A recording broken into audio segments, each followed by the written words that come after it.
Okay, kwa majina naitwa Dr. Victor Ngota, ni daktari bingwa upasuaji wa watoto kutoka Hospitali ya Taifa ya Muhimbili. Baada ya kufanyiwa upasuaji wa tohara.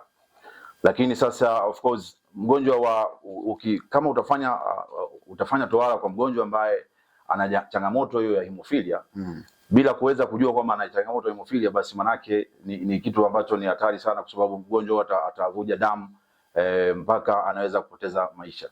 Lakini katika hali ya kiutaalam, kwa sababu sasa hivi pia kuna hizo wanaita factor zile ambazo mgonjwa anakosa ndio anakuwa na ugonjwa wa hemophilia, kwa kushirikiana na wataalamu wengine, madaktari bingwa wa damu, watu wa physiotherapy na manesi, kwa kushirikiana pamoja na kumwandaa mgonjwa akiwa amepewa dawa hizi factors ambazo anazikosa mtu mwingine yote ya kawaida ambaye hana changamoto ya hemophilia. Na hayo mambo tunafanya, tumeshawahi kuwatoa tahiri wagonjwa 26 katika Hospitali ya Taifa Muhimbili, lakini pia tulishawahi kuendesha zoezi la tohara katika Hospitali ya Mkoa wa Morogoro, ambapo tulifanya tohara kwa wagonjwa kama 16 na wote wako wanaendelea vizuri na maisha yao. Na kwa unataka kuniambia kuna hatari kubwa sana wale ambao wanafanya zile tohara za kupitia mila na desturi kwenye maeneo yao? Ni kweli kuna hatari hiyo kubwa, na ndio maana katika huu msafara wetu katika kutoa elimu huwa tunatoa pia elimu kwa